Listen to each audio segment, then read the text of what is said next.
हाँ sir. Police control room सूचना। शहर के सभी पेट्रोलिंग पुलिस और टोल नाकों को सूचना दी जाती है कि शहर से जुड़े सभी 5 राज्यों के एंट्री और एग्जिट पॉइंट्स पे किसी भी गाड़ी को बिना चेकिंग के न अंदर आने दिया जाए और न बाहर छोड़ा जाए।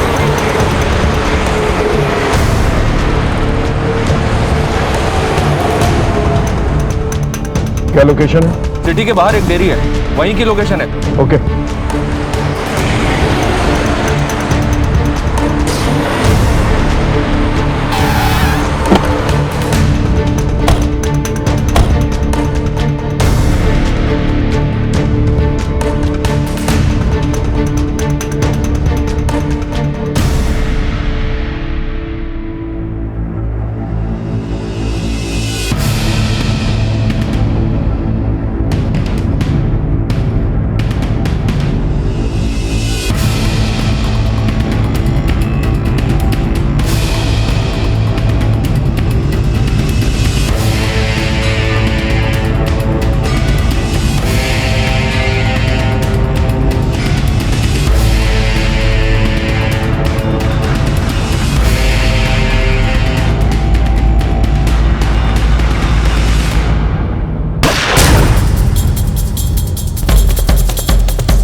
कभी नहीं पकड़ पाओगे तुम उनको, कभी नहीं।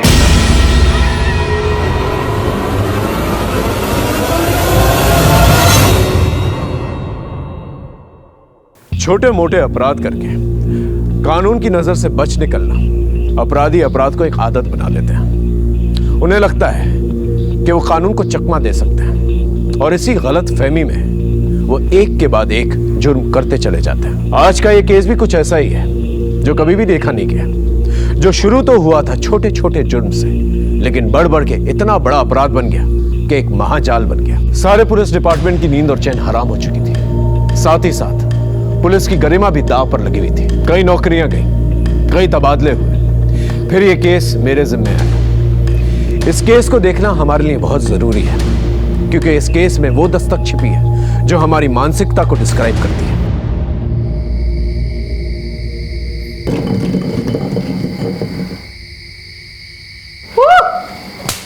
चल बोल, ट्रूथ और डेयर? डेयर। सोच ले। इसमें सोचना क्या है? ठीक है, चल तेरा डेयर निकालता हूँ। आज रात तू खंडर में जाएगा। अब बोल। हाँ? नहीं रे, मैं उस खंडर में नहीं जाऊंगा। तो फिर डेयर क्यों बोला? अब नहीं करेगा ना तो तुझे पूरे स्कूल में फेमस कर दूंगा कि तू झूठा भी है और डरपोक भी। डरपोक? ए डरपोक, डरपोक कोई डरपोक नहीं है, ये जाएगा। लेकिन मैं डर रहा है ना। चल ठीक है, मैं तेरे साथ आऊंगा।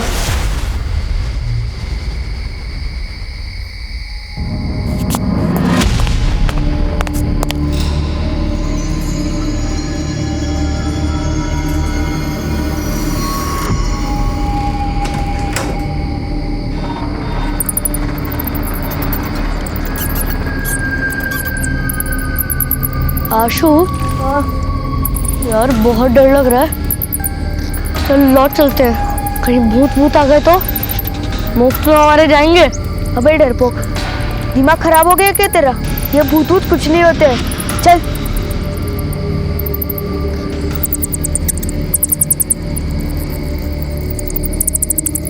रुक।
खुश रहो। कसरत हो गई तुम्हारी? जी पिताजी, बस गायों को चारा देने ही जा रहा था। जाओ।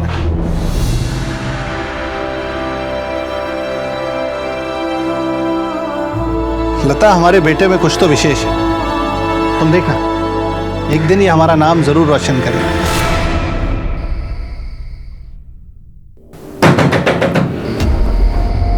सुनिए सुनिए, इतनी रात को कौन हो सकता है? तुम रुको, मैं देखता हूं।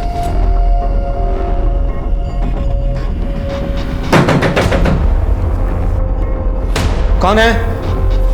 कौन है बाहर? शब, मैं रामू, आपकी गाड़ी की चाबी देनी थी।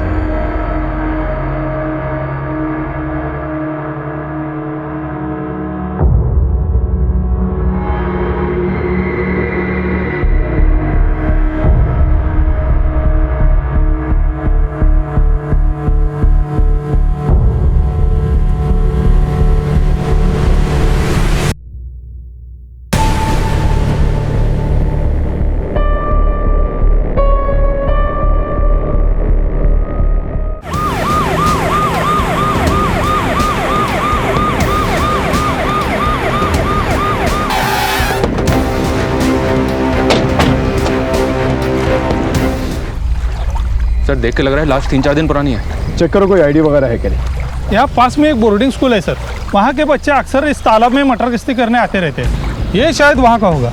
बॉडी को पोस्टमार्टम के लिए भेजा और इस बोर्डिंग स्कूल में जाके पूछताछ कर। ये बोर्डिंग स्कूल किस तरह? ये तो हमारे स्कूल का स्टूडेंट आशुतोष है। ये तो 4 दिन पहले घर जाने के लिए निकला था। क्या घर जाने के लिए निकला था? वो भी 4 दिन पहले? जी सर, दरअसल इसका एक भाई है अभिनव। ये दोनों हमारे स्कूल में ही पढ़ते हैं। पिछले हफ्ते हरिओम ने दोनों को खंडहर में पकड़ा था। कौन है उधर? ये तो हरिओम है। चल भाग, नहीं तो पकड़े जाएंगे।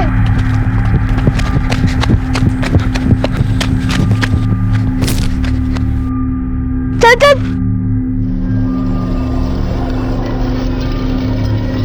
इतनी रात में क्या कर रहे हो तुम दोनों? हाँ, मैडम को बोलता हूँ, चलो जल्दी। इसलिए इनके अगेंस्ट हमने इनडिसिप्लिनरी एक्शन लिया। आखिरी बार पूछ रही हूँ, कौन कौन था वहां पर? उनके नाम बता दो, नहीं तो अभी तुम्हारे पेरेंट्स को बुलाकर तुम दोनों को घर भेज दूंगी। ठीक है, अब तुम्हारे पेरेंट्स को ही बताती हूँ, वही पूछेंगे तुमसे। कितना पूछा था सर, बट ना अभिनव ना आशुतोष किसी ने कुछ नहीं बताया। आखिरकार मैंने उनके फादर राकेश अग्रवाल को बुला लिया। अभिनव के पैर में चोट लगी थी तो वो आकर उसे ले गए, पर आशुतोष नहीं गया। बट आप तो कह रही थी वो घर जाने के लिए निकला था ना सर। अभिनव के जाने के बाद अगले ही दिन आशुतोष भी चला गया। दीदी के एंगेजमेंट है घर पर, मुझे घर जाना है। लेकिन जब वो घर नहीं पहुंचा तो उसके घर वालों ने इस बारे में आपसे कोई इंक्वायरी नहीं की? हमारे यहाँ ज्यादातर अनाथ बच्चे पढ़ते हैं और जिनका घर आसपास होता है वो वीकेंड्स में घर चले जाते हैं। अब इनका घर भी पास में ही है और एक दिन पहले ही आशुतोष के पापा अभिनव को लेकर घर चले गए बेटी के एंगेजमेंट के लिए। तो जब आशुतोष ने कहा कि दीदी के एंगेजमेंट के लिए मुझे घर जाना है तो मुझे कोई शक ही नहीं हुआ। एक भाई घर पर है और दूसरा भाई स्कूल से घर के लिए निकलता है और बीच में उसका मर्डर हो जाता है और ना ही घर वालों को कुछ पता चलता है और ना ही स्कूल वालों को। सर, मैंने उन बच्चों को बोला था खंडर पे मत जाओ, लेकिन वो मानते ही नहीं थे सर। देखिए ना क्या हादसा हो गया। अरे क्या बकवास कर रहे हो? एक सेकंड, किस खंडर के बारे में बात कर रहे हो? ठीक से बताओ। खंडर पे ना भूत वूत का चक्कर है सर। सर वहाँ पर कोई आता जाता नहीं है, मगर सर वो शहर वाले मानते नहीं ना, इसलिए देखिए ना क्या हादसा हो गया। सर सब अंधविश्वास की बातें हैं, ऐसा कुछ नहीं है। हमको लगा इसलिए हमने बता दिया। कुछ और पता है इसके बारे में? सर कुछ दिन पहले मैंने आशुतोष की जान बचाई थी, नहीं तो गांव वाले उसको मार डालते। उसको मार डालते? ये क्या कह रहा है? सर आशुतोष बहुत ही शरारती लड़का है, हमेशा स्कूल से बिना बताए गायब हो जाता था। सर अभी कुछ दिन पहले ही गांव वालों ने आशुतोष को पकड़ लिया था, बहुत ही मारा पीटा था उसे। किसने? सर गांव वालों का कहना था कि आशुतोष गांव की लड़कियों को छेड़ रहा था। वो तो सही समय पर आकर किसी ने स्कूल में बता दिया, नहीं तो उसी दिन बात बिगड़ जाती। कौन थे ये लोग जिन्होंने आशुतोष को मारा था? वो पास के कुछ गांव के लोग थे।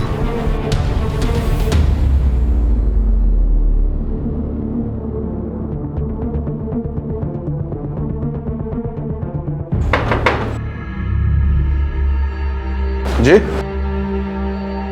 राकेश अग्रवाल का घर मैं ही हूँ राकेश अग्रवाल। आशुतोष आपका बेटा? जी हाँ सर, अगर बात क्या है? जी उसकी लाश मिली नदी में।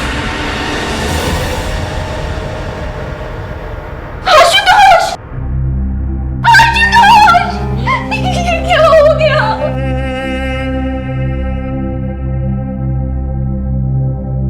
कुछ ही दिनों में मेरी बेटी सारिका की शादी है। देखिए ना सर, सिर्फ खुशी के माहौल में ये क्या हो गया।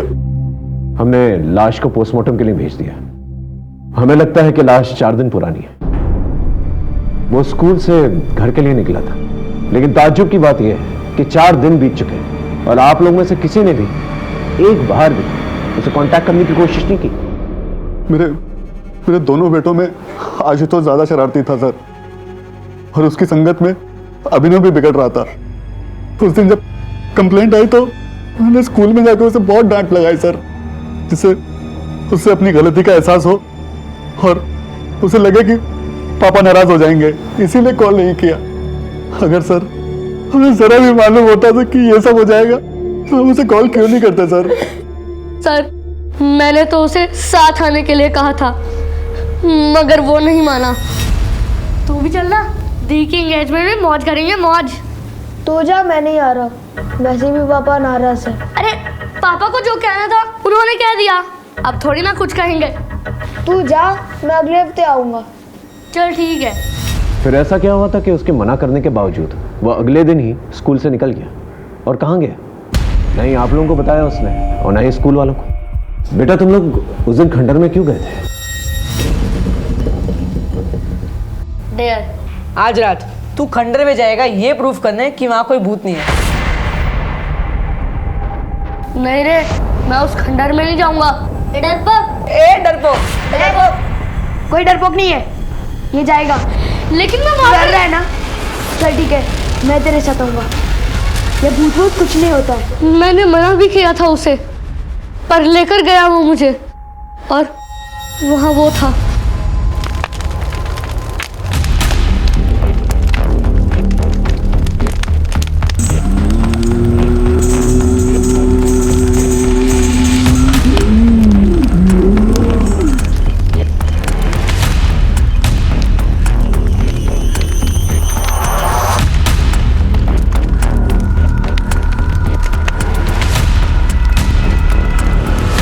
कौन है उधर? बेटा वो अघोरी कौन था? उसे पहले कभी देखा था? हम तो पहली बार देख रहे थे उसे, मगर वो था बहुत डरावना। अगर दोबारा उसे देखोगे तो पहचान लोगे? जी सर। एक बात बताओ अभिनव बेटा, वो जो तुम्हारे दोस्त हैं हॉस्टल में, कहीं ऐसा तो नहीं कि उन्होंने आशुतोष को दोबारा से घुसाया कि वो खंडर में जाए? पता नहीं सर। तुमने उन दोस्तों के नाम प्रिंसिपल को क्यों नहीं बताया? सर हम तो पहले से ही फंस चुके थे स्कूल में, उन्हें क्यों फंसाते? स्केच आर्टिस्ट की मदद से अभिनव से स्केच बनवाने की कोशिश करो।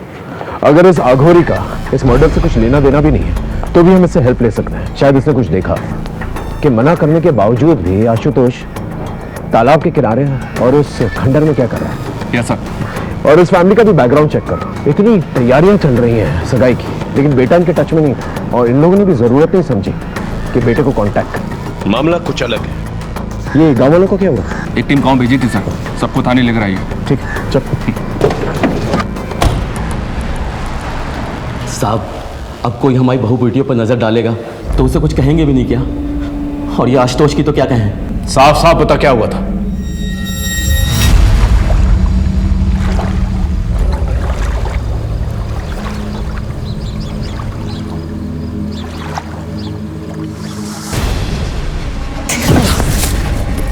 ए भाई पकड़ो इसको, भागने मत। गलती से आ गए थे, आगे से नहीं आएंगे। साहब उसकी अकल तो उसी दिन ठिकाने लगा देते गांव वाले, मगर वो स्कूल वालों को पता नहीं किसने बता दिया और वो उसको बचा कर ले गए। और उसकी अकल ठिकाने लगाने के चक्कर में जब आशुतोष तुझे मिला अकेला तो हमेशा हमेशा के लिए उसे ठिकाने लगा दिया और उसकी लाश को तालाब में फेंक दिया। क्यों? 2 महीने पुरानी बात का बदला हम लोग अब क्यों लेंगे? जो कुछ होना था उसी दिन हो गया था। उसके बाद से तो वो लड़का गांव या तालाब की तरफ तो दिखाई भी नहीं दिया। लेकिन उसकी लाश तो तालाब के पास ही मिली थी। साहब मुझे इसका कुछ मालूम नहीं। सर उस गांव वाले के बारे में पता किया, मगर उसका कोई ऐसा कोई क्रिमिनल रिकॉर्ड नहीं है कि किसी की जान ही ले लें। ठीक है, अपनी जान जारी रखो और उसको कुछ दिनों तक यहीं पर रखो, ओके? जब भी हम किसी केस की छानबीन करते हैं तो उस केस के हर एक पन्ने को पलट कर देखते हैं, विक्टिम से जुड़े सभी लोगों की अच्छी तरह से छानबीन करते हैं, सस्पेक्ट्स के सभी एंगल्स को अच्छी तरह से टटोलते हैं। इस केस में मामला बड़ा होने के साथ साथ सेंसिटिव भी था, इसलिए हमें बहुत ही समझदारी के साथ, बहुत ही गुप्त तरीके के साथ सब कुछ करना था। हम मुजरिम को चौकन्ना नहीं करना चाहते थे। केस में मुश्किलें बहुत थी, लेकिन हमने भी ठान ली थी। पृथिव्यानि त्रीणि रत्नानि जलमन्नं सुभाषिताम मुद्धे मुद्धे। पृथिव्यातीनि रत्नानि जलमन्नमं सुभाषितं मुद्धे पाषाण खान्देषु रत्न संज्ञा विधीयते। अरे वाह, अब आप इस श्लोक का अर्थ बताइए। इस श्लोक का अर्थ है कि इस धरती पर सिर्फ 3 प्रकार के रत्न हैं, जल, भोजन और मनुष्य के विचार। बहुत अच्छे, आप ऐसे ही मेहनत करते रहो, एक दिन अपना बहुत बड़ा मुकाम हासिल करोगे।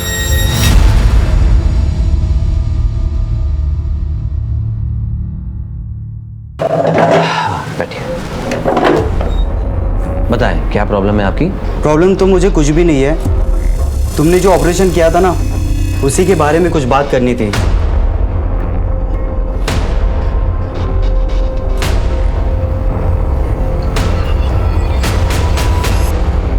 हाँ, आशुतोष की पोस्टमार्टम रिपोर्ट आ गई है। उसका लिवर और दोनों किडनीज को निकाला गया है। क्या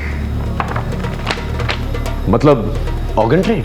नो सर, पोस्टमार्टम डॉक्टर की राय अलग है। उनका कहना है कि ऑर्गन्स निकाले जरूर गए हैं, बट इतनी बुरी तरह से कि वो डैमेज हो गए होंगे। 90% चांसेस हैं कि वो किसी के यूज करने लायक रह गए। और उनका कहना ये भी है कि ये किसी प्रोफेशनल डॉक्टर का काम नहीं है। कोई ऐसा करेगा क्यों? आखिर इसके पीछे क्या मामला हो सकता है? हो सकता है सर आशुतोष किसी कल्ट का शिकार बना हो, और वैसे भी वो अघोरी खंडर में ही था। मतलब ब्लैक मैजिक। इस अघोरी को ट्रैक करो, इसका मिलना जल्द से जल्द बहुत जरूरी है। और ऑर्गन ट्रेड के एंगल को भी खंगालो अच्छी तरह से। इससे रिलेटेड सभी लोगों से पूछताछ करो। जब तक का मामला क्लियर नहीं हो जाता हम कुछ कह नहीं सकते। सर, उस अघोरी का पता चल गया है। पकड़ो इसे, अभी जेल जाने का टाइम आ गया। बाबा जी ये क्या कर रहे हो? छोड़ो हमें। ले चलो इसे। छोड़ो। अरे हमने क्या किया है? अच्छा, तो तू है इन सब का बड़ा अफसर, मगर याद रख, एक सन्यासी की साधना में रोड़ा बन रहा है तू। मिट्टी में मिला दूंगा तुझे। बाबा जी, ये सन्यासी का चोला उतार के जरा ये बताइए, ये बच्चे आशुतोष का क्या किया? कौन आशुतोष? हम तो सिर्फ ब्रह्मा ब्रह्म को जानते हैं। देख, हमसे मिलने आत्माओं के आने का समय हो रहा है, जाने दे हमें। क्षमा कर दूंगा तुझे तेरी इस भूल के लिए। अरे बाबा कहाँ चल दिए? चुपचाप यहाँ खड़े रहिए और हमारे सवालों के जवाब दीजिए, समझे? अरे मूर्ख, इतना दुस्साहस! राख कर दूंगा, मिट्टी में मिला दूंगा।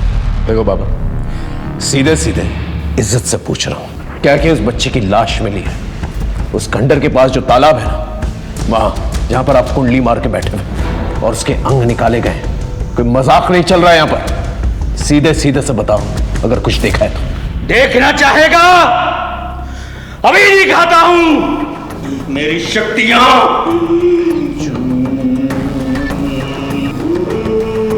सर ये बहुत मोटी चमड़ी के होते हैं, ये ऐसे नहीं उगलेगा। आप कहें तो अपने तरीके से उगलवाओ। नहीं, रहने दो। इसे भूखा प्यासा रहना था सुबह तक।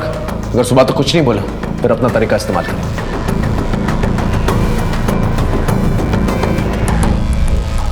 ऑर्गन ट्रेड के एंगल में कुछ मिला? नहीं सर।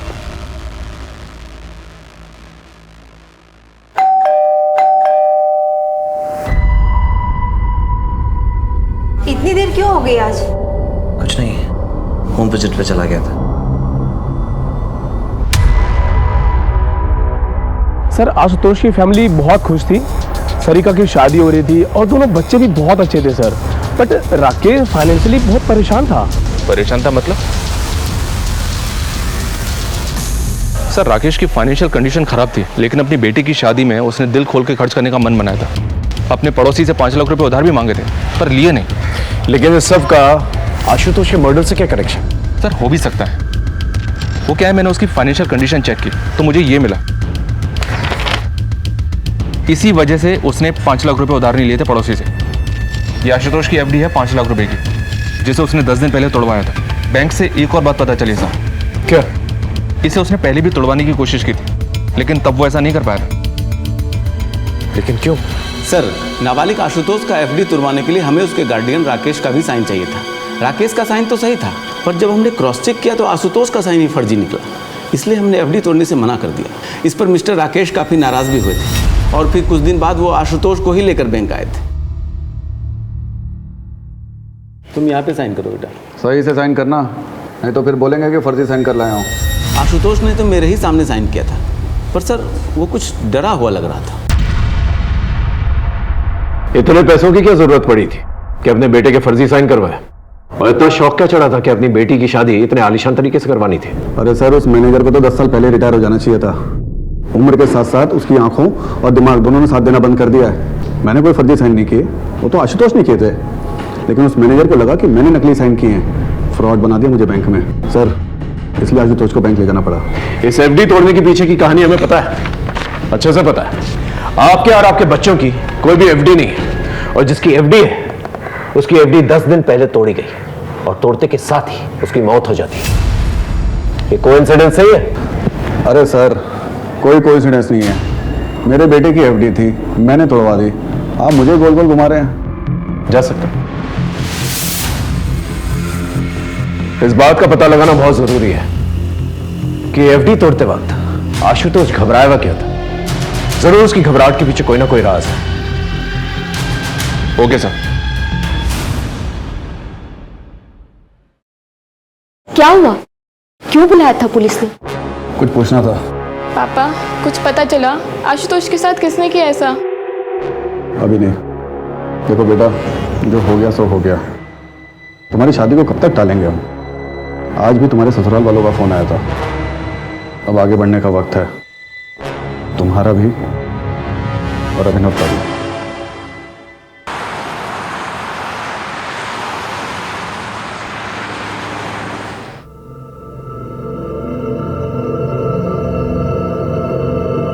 अब भैया आगे से अंदर ले लीजिएगा।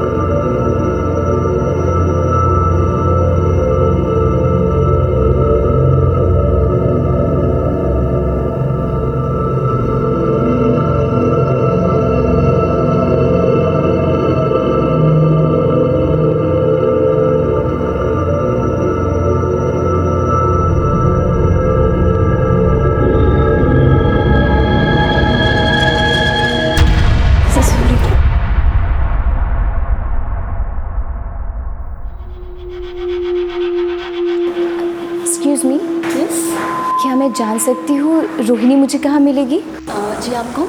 जी वो मुझे जानती है, मैं उसी से ही मिलना चाहती हूँ। सॉरी, रोहिणी यहाँ पर नहीं है, कुछ ज़रूरी काम था तो वो चली गई। बट आप अपना नाम बता दीजिए, मैं उन्हें इन्फॉर्म कर दूँगी कि आप मिलने आई थी। आप एक काम कर लीजिए ना, वो कहाँ गई है मुझे बता दीजिए, मैं वहाँ जाकर मिल लूँगी उससे। सॉरी मैम, वो हम आपको नहीं बता सकते। आप अपना मुझे नाम बता दीजिए, वो जैसे ही आएंगे हम इन्फॉर्म कर देंगे।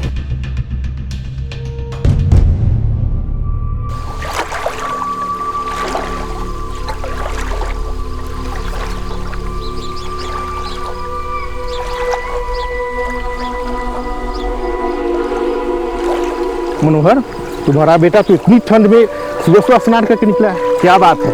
मनोहर, तुम्हारा बेटा तो बहुत तेजस्वी है। राम राम राम राम राम। अरे पापी, तुमने मेरा धर्म भ्रष्ट कर दिया, अपने उतरन का पानी सुबह सुबह मुझ पर डाल दिया। हमको माफ कर दीजिए। क्या बे नरेश, दिखता नहीं है? हम लोग इधर बैठे हुए, तू अपने कपड़े का उतरन का पानी डाल रहा है। माफ कर दीजिए काका। छोड़ो, मुझसे बात के लिए क्यों मार रहे हो? तुम इसको इतनी सी बात बोलते हो? इस पापी ने मेरा धर्म भ्रष्ट कर दिया है। घर से मैं स्नान करके निकला था, पूजा पाठ करना है मुझे, और तुम इसका पक्ष क्यों ले रहे हो? क्या तुम्हें अपने गांव की मर्यादा और परंपराओं का कोई ख्याल नहीं है? मुझे गांव की मर्यादा और परंपराओं का ख्याल है, मगर आप किसी इंसान का जाति धर्म देख के उसकी जान तो नहीं लेंगे।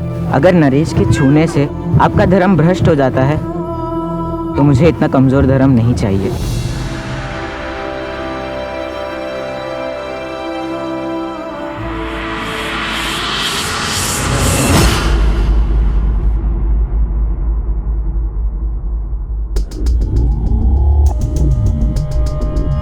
सर हमने नजर रखी हुई है, कोई हलचल नहीं है। देख गुड्डू, ऑर्गन ट्रेड का एंगल तो है इस केस में। अब तू हमें बता दे, अगर बाद में पता चला ना कि तू कुछ भी जानता है तो प्रॉब्लम हो जाएगी तेरे लिए, समझा? अरे साहब, ये धंधा मैं बहुत पहले ही छोड़ चुका साहब। अगर ऐसा कुछ भी उस लड़के के साथ हो ना साहब, ये खबर उड़ते उड़ते मेरे कानों तक जरूर आती साहब। साहब, ये बाहर का एंगल है।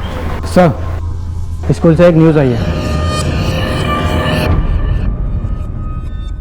किरण जी, ये वही अंकित है ना जिसने अभिनव और आशुतोष के साथ खंडर पे जाने की बेट लगाई थी? आज रात तू खंडर में जाएगा ये प्रूफ करने कि वहाँ कोई भूत नहीं है। जी सर। और अब ये अंकित भाग गया है? सर, अंकित अकेला ऐसा लड़का नहीं है जो स्कूल से भाग गया है, और भी लड़के हैं जो स्कूल से भाग गए हैं। असल में जिस माहौल में ये पैदा होते हैं, पलते हैं, उन्हें स्कूल की पढ़ाई अनुशासन जेल जैसी लगती है। मतलब? सर 60% बच्चे हमारे यहाँ अनाथ हैं, और अंकित भी अनाथ ही था। ये 3 साल पहले हमारे यहाँ किसी NGO के थ्रू आया था। ये कोइंसिडेंस नहीं हो सकता कि पहले बैट लगी, फिर आशुतोष पकड़ा गया, उसके बाद उसका मर्डर हुआ और अभी अंकित भाग गया। कोइंसिडेंस है कि नहीं ये तो नहीं पता, पर अंकित और आशुतोष एक बार पकड़े गए थे। किस लिए? किसका फोन है ये? मैडम, वो मैच आ रहा था, इसलिए मैंने अंकित से फ़ोन ले लिया। मुझे नहीं मालूम था कि इसमें ऐसी सब फिल्म्स पड़ी होगी।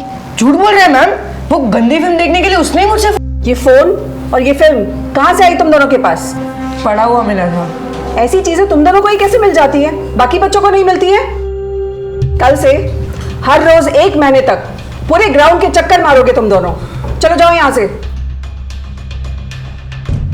अंकित ये सब भी करता था स्कूल में? अब वो सड़क में पैदा हुआ है, गुंडे मवालियों के बीच में पला बढ़ा है, ऐसे काम नहीं करेगा तो और क्या करेगा? अगर मोबाइल स्कूल में अलाउड ही नहीं था तो जाहिर सी बात है वो स्कूल के बाहर किसी के साथ टच में था। अच्छा, आपके पास अंकित का वो मोबाइल है जो किसी ने उसे दिया था? अगर है तो प्लीज दीजिए। अंकित की सारी डिटेल्स हमें चाहिए। वो कहां से आया था और यहां पर आने से पहले वो किन लोगों के साथ रहता था? इस केस में कई सिरे थे जो उलझे हुए थे, लेकिन हम अपनी पूरी ताकत के साथ, पूरी मुस्तैदी के साथ इन सारे सिरों को अच्छी तरह से टटोल रहे थे। जैसा मैंने पहले भी कहा था, मुजरिमों के बढ़ते हौसलों के साथ साथ उनके कनेक्शंस और उनके नेटवर्क्स भी बढ़ जाते हैं, लेकिन हम कड़ी से कड़ी जोड़ते गए और सारे सबूत इकट्ठा करते गए। हमें भी इस बात का पूरा अंदाजा था कि हमारा सामना एक बहुत ही पेशेवर और एक बहुत ही बड़े मुजरिम के साथ था।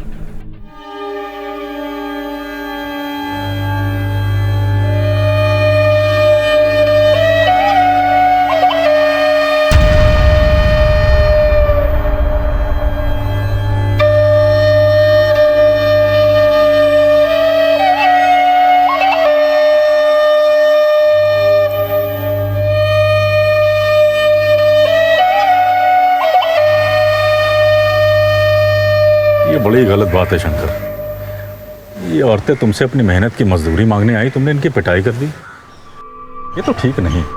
चलो इनसे माफी मांग। माफी मांगे? मांग लो, इन लोग से माफी मांगे। अरे गुणानंद भैया, हमें कोई माफी वाफी नहीं चाहिए। सही कह रही है, एकदम सही कह रही है। अबे जब इनको पीटने में कोई आपत्ति नहीं है तो तुम काहे क्रांति का झंडा उठाए घूम रहे हो बे? ये क्रांति की बात नहीं है शंकर, ये न्याय की बात है। देखो, आज तुम्हारे शरीर में बल है, ताकत है, तो तुम इनको मारते हो, पीटते, चुप रहते, बोलते नहीं। लेकिन ये ना भूलो कि इनके पास भी सत्य का बल है। तुम जानते हो तुम बौड़ा गए हो, तुम्हारा दिमाग खराब हो गया है, तभी तुम ऐसी बहकी बहकी बात कर रहे हो, समझे? देखो, हमको यहाँ पे तमाशा चाहिए नहीं। जितना तामा झामा है ना तुम्हारा ये सब लपेटो और निकलो यहाँ से, समझे? जैसे प्रभु की इच्छा। काका, बहुत सम्मान करते हैं हम आपका, लेकिन अब एक बात तो तय है कि जब तक शंकर इन गांव वालों से माफी नहीं मांगेंगे और इनकी मजदूरी नहीं देगा, तब खेतों में काम नहीं होगा। और हम सब भी यहीं बैठे रहेंगे काका, देखते हैं प्रभु की क्या इच्छा है ना? चलो बैठ जाओ भाइयों, बैठो, बैठ जाओ, बैठो सब अपना ही बैठो।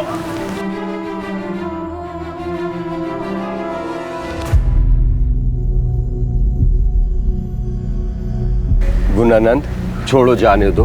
शंकर से गलती हो गई, आगे से ऐसा नहीं करे। तुम मुझसे सब अपनी मजदूरी ले लो, ये मजदूरी ले लो। धन्यवाद कर।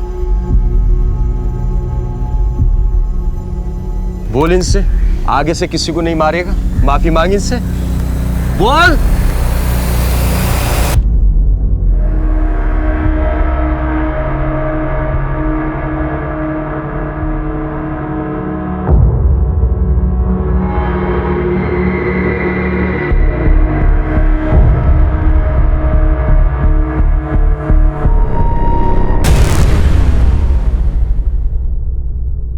तीन बार लेना है, ध्यान रखा करो। कौन हो तुम लोग? अंदर कैसे आके तुम लोग? कंपाउंडर, ये क्या कर रहे हो तुम?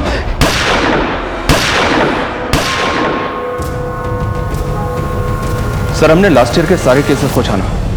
इनमें से 12 केसेस हमारे मतलब के हैं, जिनमें विक्टिम की उम्र 14 से 18 साल के बीच है। 7 लड़के और 5 लड़कियां। 7 लड़कों में से 5 लड़कों के ऑर्गन निकाले गए हैं, जबकि सभी लड़कियों के रेप किए गए। 2 लड़कियां तो ऐसी हैं सर जिनके ऑर्गन्स भी गायब थे।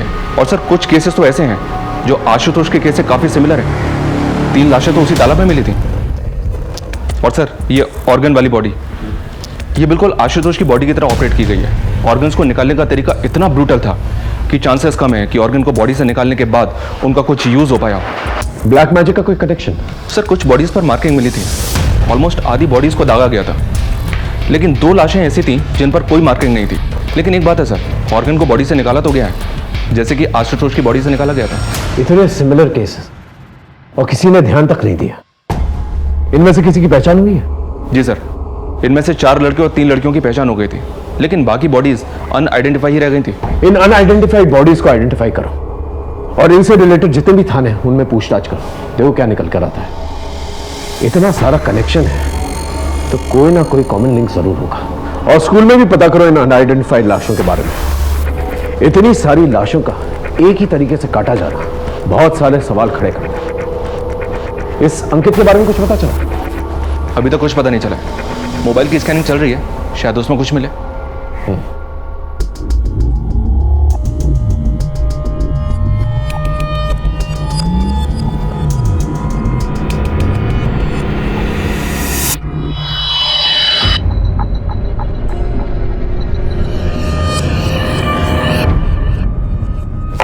सर, आप लड़कों के बारे में क्रॉस चेक कर रहे थे वो तो ठीक है, पर ये लड़कियां, हमारा बॉयज स्कूल है। पॉसिबल है कि आसपास की लड़कियां हों जिन्हें आपने कभी देखा हो या आपके स्कूल में उन्हें कोई जानता हो, कोई गर्लफ्रेंड या कोई फ्रेंडशिप वगैरह। सर, हमारे यहाँ के स्टूडेंट तो बाहर ही नहीं जाते हैं, तो ये लड़कियों वाला एंगल तो निकलता ही नहीं है। मैडम, जिस ट्रस्ट का स्कूल है उनके गर्ल्स स्कूल भी तो हैं, हो सकता है वहाँ की कोई लड़की हो। होगी सर, पर मैं इनमें से किसी को नहीं जानती हूँ। आप ट्रस्ट का एड्रेस लीजिए और वहीं जाकर पता कर लीजिए। सर, आप इस तरह से अपनी इन्वेस्टिगेशन में बार बार स्कूल को लेकर आ रहे हैं, स्कूल की रेपुटेशन पे असर पड़ रहा है। सर, इनमें से कोई भी लड़का या लड़की हमारे किसी भी स्कूल या इंस्टीट्यूट से रिलेटेड नहीं है। हाँ, जो बच्चे हमारे स्कूल से भागे हैं, ये उनकी मिसिंग रिपोर्ट है, जो हमने पुलिस में भी लिखवाई हुई है। उसके बाद उनके साथ क्या हुआ ये हमें भी नहीं पता। हमें स्कूल से भागे हुए हर बच्चे की डिटेल चाहिए। वो यहाँ पर आने से पहले किसके साथ थे, कहाँ रहते थे। जी सर। बेबी बस 2 मिनट, बेबी 2 मिनट, बस 2 मिनट, बेबी 2 मिनट, बस 2 मिनट में सब्जी तैयार, फिर बेबी खाना खाएगा। चलो बेबी, बस बस बस, चलो। चलो देखिए कौन है, कौन है, कौन है, कौन है, देखो कौन है, कौन है, कौन है, देखो देखो देखो कौन है। ओ मम्मा आई है। ओ जी बेटो, क्या हुआ मेरे बच्चा? सुबह से तंग ही कर रहा है।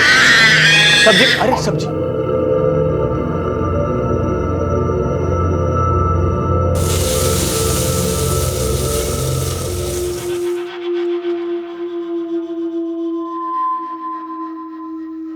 गौतम, तुम्हें मेरी वजह से क्या क्या सहना पड़ रहा है? क्या हो गया अचानक? तुम जानती हो चाहे कुछ भी हो जाए मैं हमेशा तुम्हारे साथ हूं। अच्छा बताओ, तुम्हारा काम कैसा था? ठीक ही था, पर हुआ नहीं। अगर हमें इस बार का चुनाव जीतना है ना, तो कुछ अलग करना पड़ेगा। हम अपने क्रेडिट पर चुनाव नहीं जीत सकते। वो गुणानंद है ना, वो जनता का मसीहा बन बैठा है। अच्छा, अभी जागे हैं आप। सरकार, ये जो बुद्धि आपको आई है ना, बहुत देर से आई है, समझे? क्या लूट मचाए हो पिछले 5 साल तक। और जिस टाइम पे आप लूट मचा रहे थे ना, वो गुणानंद जनता के बीच में जाके उनके लिए काम कर रहा था, इसीलिए मसीहा बना है। हमारी एक बात ना आप कान खोल के सुन लीजिए, आपके इस नेतागिरी में ना बहुत सारा पैसा लगाए हम, अब हम नुकसान नहीं उठा सकते। तो ये गुणानंद का हिसाब किताब कीजिए, समझ रहे? काहे कि हमारा पैसा ना मेहनत का पैसा है, ब्याज सहित असूलेंगे। वक्त के साथ साथ ये केस भी बड़ा और संगीन होता चला जा रहा था। नए नए खौफनाक और खतरनाक मामले रोशनी में आ रहे थे, क्योंकि लोगों में डर का माहौल बना हुआ था, इसलिए कोई भी खुलकर सामने नहीं आना चाहता था। लेकिन कोई ना कोई कहीं ना कहीं पहल जरूर करता है। इस केस में अपराध के खिलाफ मोर्चा खोलने वालों की, आवाज उठाने वालों की जितनी सराहना की जाए उतनी कम है, क्योंकि इसी के जरिए इस अपराध का महाजाल हम काट सकते थे। सलाम साहब, बोल। एक खबर लाया हूँ आशुतोष के बाप के बारे में। क्या खबर? सर आजकल कुछ ज़्यादा ही भगवान को मानने लगे। तो इसमें खबर जैसा क्या है? आप ही तो जादू टोने का एंगल ढूंढ रहे थे ना, इसलिए सोचा बता दूँ। आप तो जानते हो छोटी मोटी बात के लिए आपको डिस्टर्ब नहीं करता। तो बड़ी बात बताना। आशुतोष और उसके बाप के रिश्ते के बारे में। सर एहतियात के तौर पर आदमियों को जब डिटेल्स निकालने के लिए कहा था, तब इस फैमिली के बारे में ये बात पता चली, जिसे बहुत ही खूबसूरती से इन लोगों ने छिपा के रखा हुआ। आजकल बहुत पूजा पाठ करवा रहे हैं। हाँ, तो इसमें गलत क्या है? घर की शांति के लिए करवा रहे हैं। लेकिन हमें तो पता चला है कि ये सब कुछ आजकल में शुरू किया आपने। अचानक से इस तब्दीली की वजह जान सकता हूँ? मेरा बेटा मरा है। आपका नहीं, आपके बड़े भाई का। आशुतोष आपका बेटा नहीं था, ये बात आपने हमसे छुपाई। वो मेरे बड़े भाई का बेटा था, लेकिन मेरे बेटे जैसा ही था। बड़े भाई की मौत के वक्त वो 2 साल का था, तब से पाला है उसे। तो छुपाने जैसा क्या है? छुपाने वाली बात है पैसा। आपने अपनी बेटी सारिका की शादी के लिए आशुतोष की एफडी तोड़ी, और एफडी तोड़ने के तुरंत बाद ही उसकी मौत हो जाती। क्यों? जी क्या कह रहे हैं सर आप? 5 लाख रुपए के लिए मैं ये सब करूंगा? मैंने कब कहा कि 5 लाख रुपए के लिए आप करेंगे सब? पेपर्स है ना? ये पेपर्स हमने तहसील से मंगाए। ये आपके बड़े भाई की प्रॉपर्टीज के पेपर है, और इसके मुताबिक उनकी मौत के बाद तुरंत ही उनके बेटे के नाम पे हो जाती है सारी प्रॉपर्टीज होते हैं, और उसकी मौत के बाद ये सब कुछ आपके नाम पे हो जाता है। अब इतना सब कुछ के लिए आप ये सब तो करिए। खुद से कातिल ढूंढा नहीं जा रहा और हमारे ऊपर आरोप लगा रहे हैं।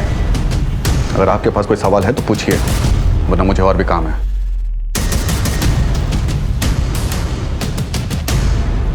इस आदमी के बारे में पता करना, जरूर कुछ ना कुछ छुपा रहा है, और जितने भी बाबा और पंडित हैं उन सबको राउंड अप करो, पता करो कौन सी पूजा पाठ करवा रहा है। कहीं ये जादू टोना तो नहीं करवा रहा? पता करते हैं सर। चल।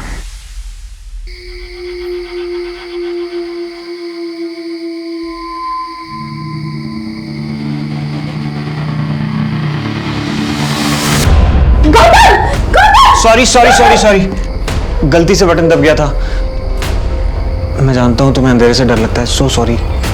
कोई बात नहीं, एक्चुअली सॉरी तो मुझे कहना चाहिए था।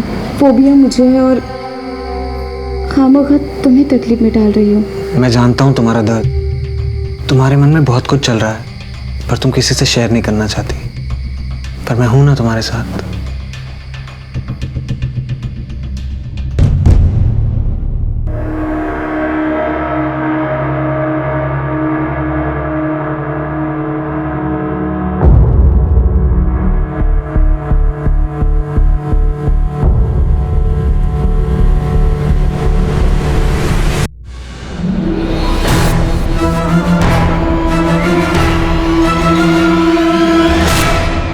Thank you very much, sir. Have a great day.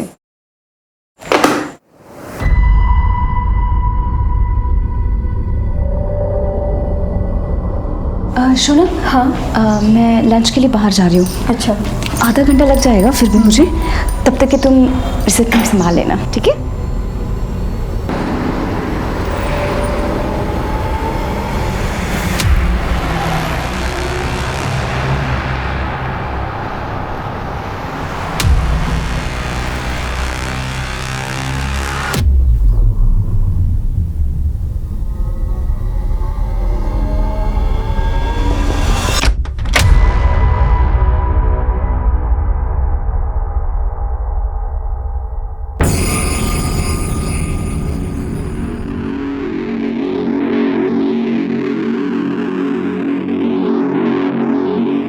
कुछ मिला? हाँ मिला तो है, मगर मुझे वो तो मिल जाए जिसके लिए मैंने इतना बड़ा रिस्क लिया है।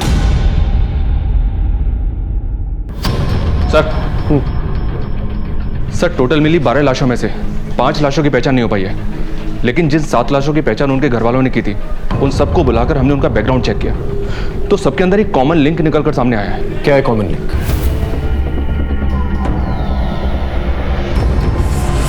अच्छा, तो इसका मतलब यह हुआ इन बच्चों की फैमिलीज का इन्वॉल्वमेंट कहीं ना कहीं इस मर्डर्स में है, या फिर डर के मारे इन लोगों ने केस फाइल नहीं किया इसके खिलाफ। बिल्कुल सर, एग्जैक्टली यही लिंक आशुतोष की फैमिली का है। राकेश के यहाँ काफी आना जाना है इनका।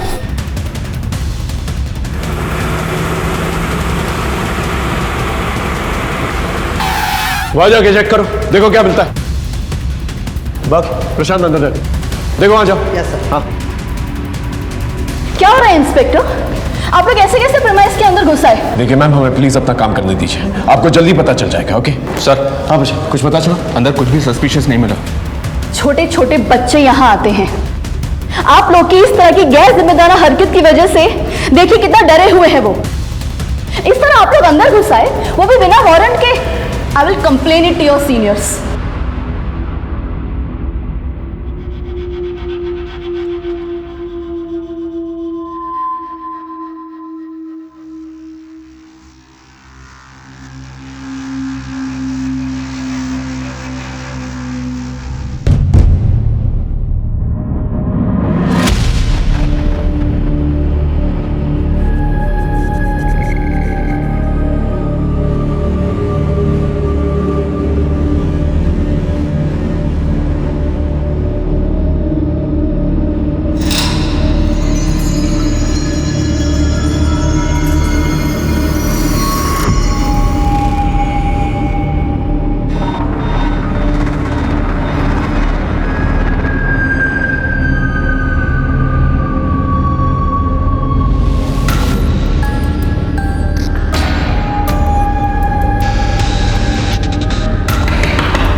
रोहिणी,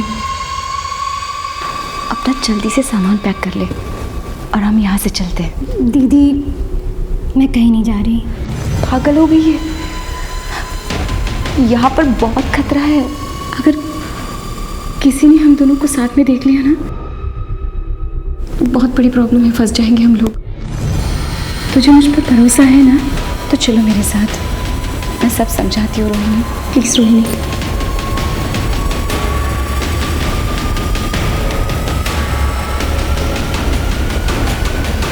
चलो रोहिणी। रुक क्यों गई? चलो।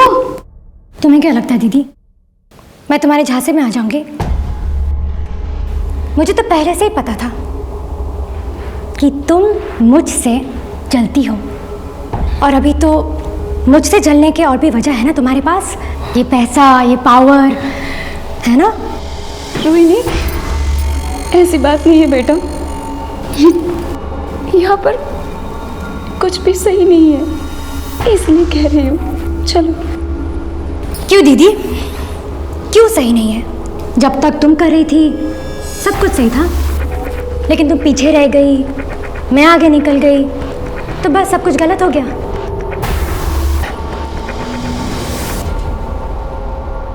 दीदी बचाओ, कोई है वहां पर? रोहिणी बचाओ मुझे, चुप हो जाओ, कोई है वहां पर? बचाओ मुझे, कोई आ गया, कोई है, बचाओ मुझे। रोहिणी चुप हो जाओ।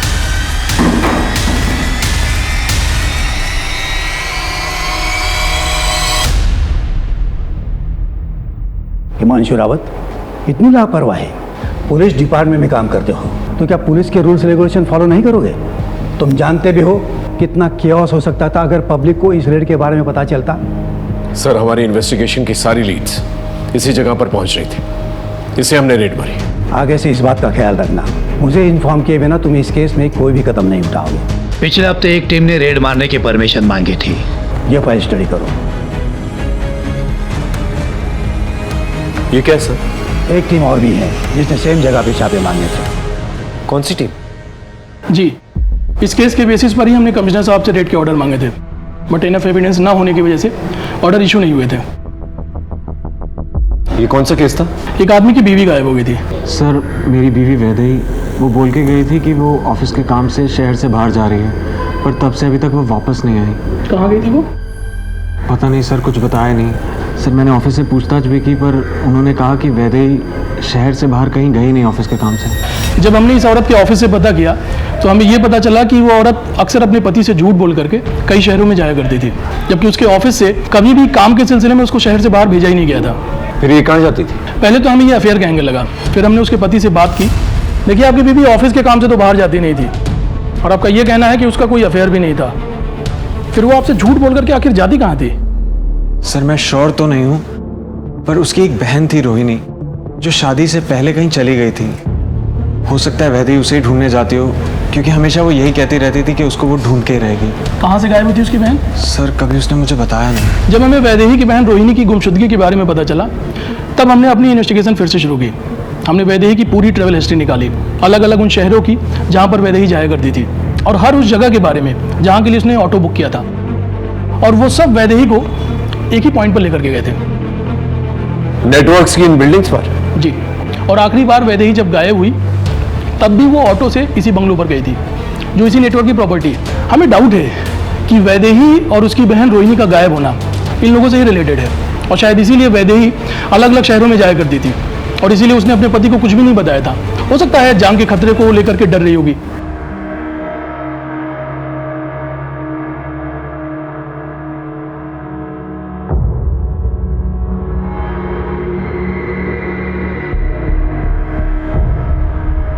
बाबा की जय हो। बाबा की जय हो। बाबा की जय हो। सर ये वही लोकेशन है जहाँ पर वैदेही मिली, और ये वही लोकेशन है जहाँ पर हमने पहले टारगेट किया था, और इन सब का कनेक्शन वो नेटवर्क है। सर ये सारे विक्टिम्स जो हैं इनके पावर की वजह से डरे हुए हैं। अगर आप हमें परमिशन दे देंगे तो ये सारे विक्टिम्स सामने आएंगे, सैकड़ों की संख्या में सामने आएंगे। हाइपोथेटिकल बातें मत करो हिमांशु।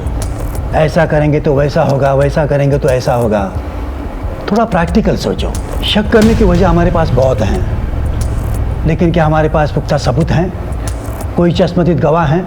देखो पिछली बार भी तुमने रेड मारी थी, क्या मिला?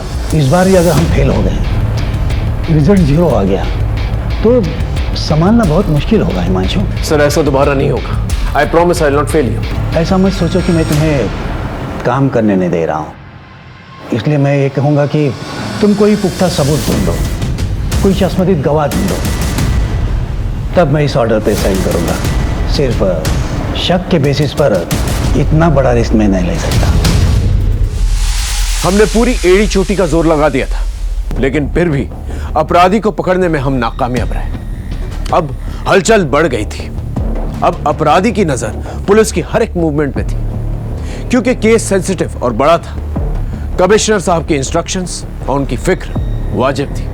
हम कोई गलती नहीं कर सकते थे और ना ही खुलेआम हाथ डाल सकते थे। ऐसे में हमने ठोस और पुख्ता सबूत जमा करने शुरू किए। एक कहावत तो आपने सुनी ही होगी, पाप का घड़ा एक ना एक दिन जरूर भरता है। शायद वक्त आ गया था कि इस गुनहगार की किताब के पन्नों में कानून की सजा के पन्ने अब लिखे जाएं। ये आपने लिखवाई थी? जी सर, मेरे पति ऋतुराज की हत्या इन्हीं लोगों ने करवाई है, क्योंकि उन्होंने इन लोगों के लिए काम करने से मना कर दिया था। वो लोग इतने बड़े हैं कि पुलिस कुछ नहीं कर पाई। न शूटर मिला, न इंसाफ हुआ।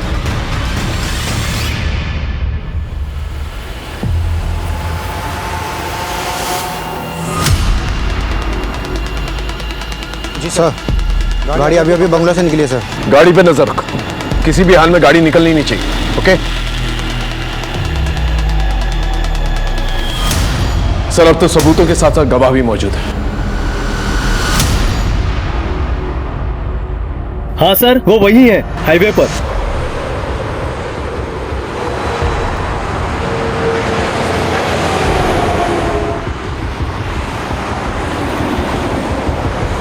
सर वो रही गाड़ी, पीछा करो उसका और कंट्रोल रूम में इन्फॉर्म करो। सभी जगह नाकाबंदी करवाओ, ये गाड़ी निकलनी नहीं चाहिए।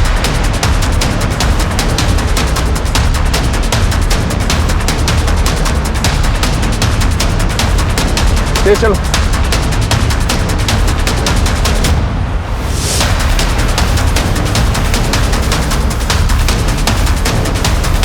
उस तरफ से लेके चलो, वो टेक करो।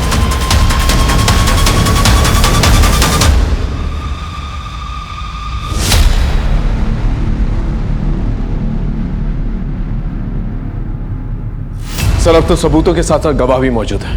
हमारी टीम्स रेडी है, बस आपके ऑर्डर्स की जरूरत है। देखो मैडम, आप पीछे तो नहीं हटेगी?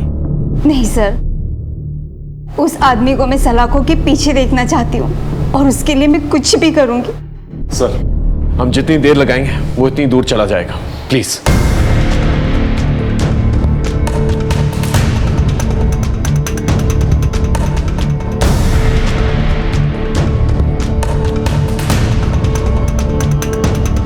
Thank you sir. देखो हिमांशु, अगर ये ऑपरेशन फेल हुआ तो हमारे डिपार्टमेंट की इज्जत मिट्टी में मिल जाएगी। Don't worry sir, I will gate.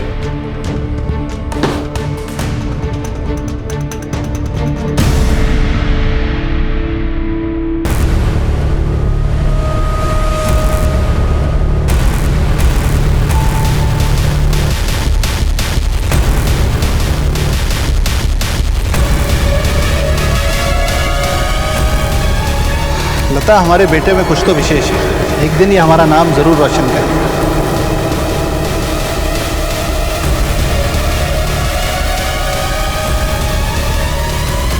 अगर नरेश के छूने से आपका धर्म भ्रष्ट हो जाता है तो मुझे इतना कमजोर धर्म नहीं चाहिए। जब तक शंकर इन गांव वालों से माफी नहीं मांगेंगे और इनकी मजदूरी नहीं देंगे, खेतों में काम नहीं हो पाएगा। देखते हैं प्रभु की क्या इच्छा है ना।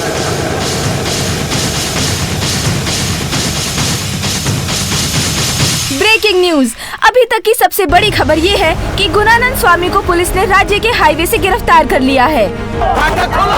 गुणानंद की गिरफ्तारी के बाद उनके भक्तों में काफी आक्रोश देखा जा रहा है। कई जगहों पर तोड़फोड़ और आगजनी की वारदातें भी हुई हैं। छोड़ेंगे नहीं, आग लगा देंगे घर को।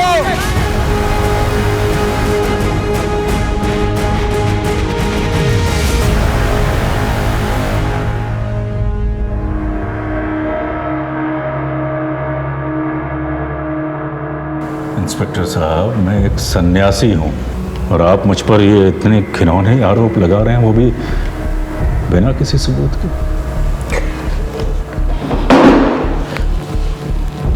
हमारे पास तेरे खिलाफ सबूत भी है और चश्मदीद गवाह भी है।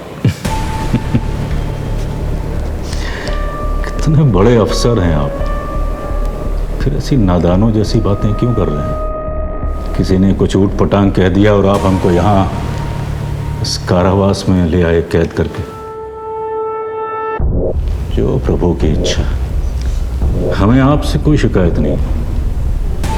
भय है कि आप हमारी बात मान नहीं रहे, लेकिन हमारे जो भक्त हैं बाहर, यदि उन्हें ये पता चल गया कि आपने मुझको यहाँ यूं कैद करके रखा है तो यकीन जानिए अनर्थ हो जाएगा। धमकी दे रहा है, दंगे करवाएगा, फसाद करवाएगा। अरे मैं कैसे फसाद करवाऊंगा? मैं तो यहाँ आप लोगों की कैद में हूं ना, कारावास में। लेकिन मेरे भक्त जो बाहर हैं इस कारावास से दूर, वो मासूम है,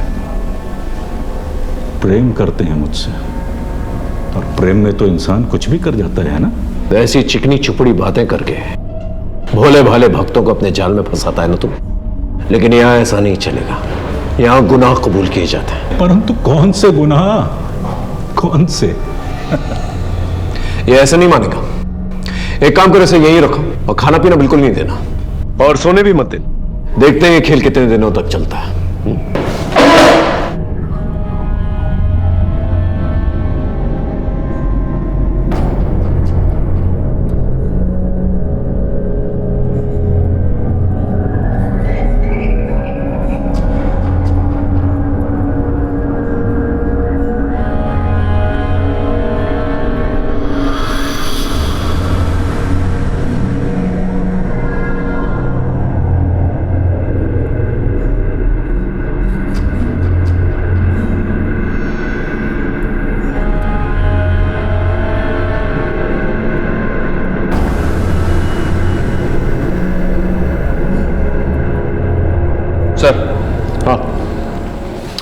आपका फॉर्मूला काम कर गया, बोलने को तैयार हो गया है। हर इंसान को उसके तरीके से हैंडल करना पड़ता है। चल।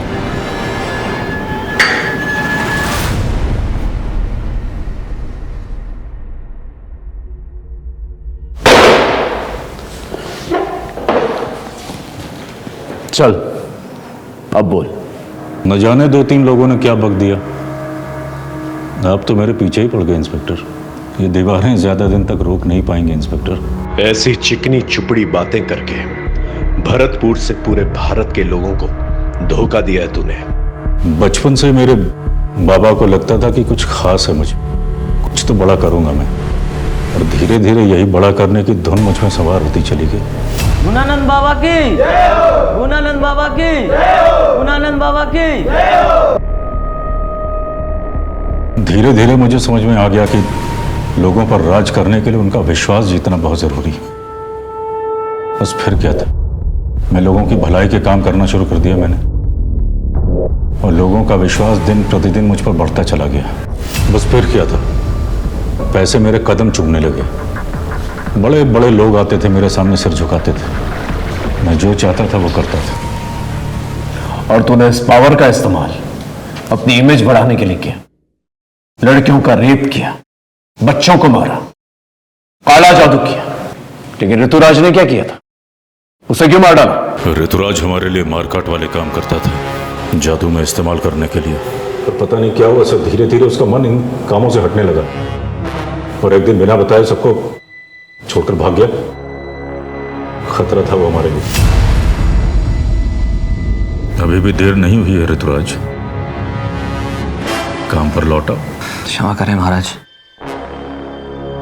जितनी गलतियां मुझसे होनी थी वो हो चुकी। मैं अब और गलती नहीं करना चाहता। मुझसे यह पाप के कारोबार का बोझ नहीं सहा जाता।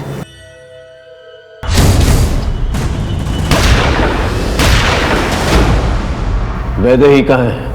आशुतोष के माता पिता की तरह वैदेही और रोहिणी के माता पिता भी हमारे भक्त थे, और उन्हें परम ज्ञान देने के लिए हमें सौंप गए थे। सौंप गए थे और तूने उनका शोषण किया।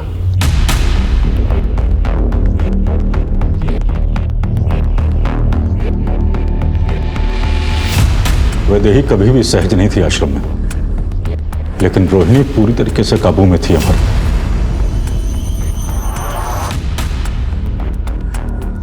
6 साल दोनों आश्रम में रहे, परंतु उनके माता पिता की मौत के पश्चात वैदेही आश्रम से भागने में सफल हो गई। लेकिन वैदेही रोहिणी को आश्रम से निकालने के लिए लगातार प्रयास कर रही थी, और एक दिन वो रोहिणी तक पहुंच भी गई, लेकिन रोहिणी ने उसके साथ जाने से इनकार कर दिया। रोहिणी चुप हो जा। पहले तो मैंने वैदेही को छोड़ दिया था, परंतु अब वो वापस आई। मैंने सोचा अगर इस बार उसे छोड़ देता तो वो पुलिस को अपने साथ ला सकती थी, इसलिए पहले तो मैंने वैदेही को छोड़ दिया था, परंतु अब वो वापस आई। मैंने सोचा अगर इस बार उसे छोड़ देता तो वो पुलिस को अपने साथ ला सकती थी, इसलिए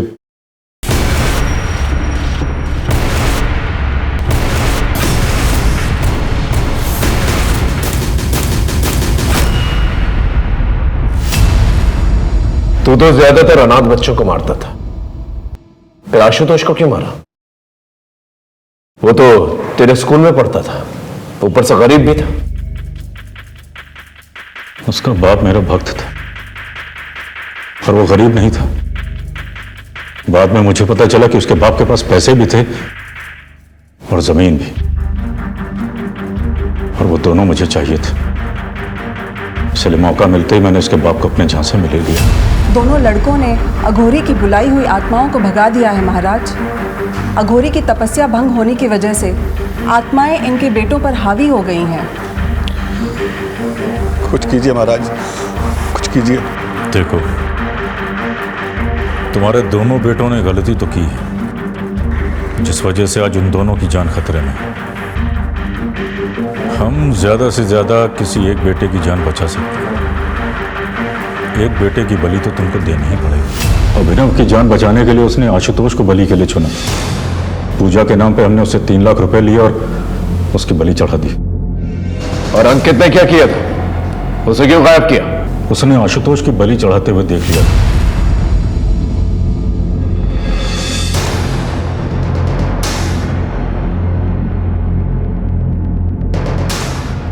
ना जाने तूने कितनी जमीनों का गबन किया है, कितने घरों को बर्बाद किया है, कितने भोले भाले मासूम लोगों को हमेशा हमेशा के लिए मिटा दिया है, अपना साम्राज्य फैलाने के लिए कितने लोगों को बलि का बकरा बनाया, और ना जाने कितनी लाशों पर चल के तो यहां तक पहुंचा है। लेकिन अब नहीं।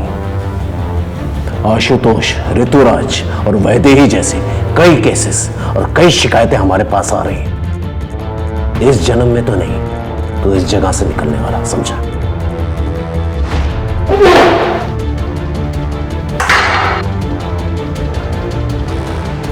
आज दुनिया के हर एक कोने में ऐसे बाबा हैं जो आध्यात्मिक होने के साथ साथ बड़े बड़े और अच्छे अच्छे काम करते हैं, और लोग भी आंख बंद करके उन पर विश्वास करते हैं। एक बात हम आप सबको बता देना चाहते हैं, आप आस्था जरूर पालें, लेकिन मर्यादा का भी पालन करें। और बाबाओं को आगाह करते हैं कि आस्था के नाम पर अगर वो लोगों के साथ विश्वासघात करेंगे, अपराध करेंगे, तो उसका अंजाम सीधा जेल होगा। आज भारत के हर एक कोने में कई ऐसे नामचीन बाबा हैं जो जेलों में बंद हैं, जिन्होंने आस्था के नाम पर लोगों को ठगा है। जिस तरह से गुरुनानक ने अपने करियर की शुरुआत की थी, अगर उसी सोच को लेकर वो आगे चलता तो शायद वो आज इस अपराध का महाजाल का रचयिता नहीं बनता। हम इन बाबाओं को ताकतवर बनाते हैं, और इस ताकत और भरोसे का ये लोग नाजायज फायदा उठाते हैं। और फिर ना ही सिर्फ ये लोग अपना नाम खराब करते हैं, बल्कि अपना अंजाम भी खराब करते हैं। हर दस्तक को पहचाने, और याद रखिए, धर्म के खिलाफ काम करने वाला कभी धार्मिक नहीं हो सकता। इसी के साथ मैं आपसे विदा लेता हूं, फिर मिलेंगे एक नए केस के साथ। तब तक देखते रहिए क्राइम पेट्रोल दस्तक, क्योंकि मकसद बताना नहीं, बचाना है। जय हिंद।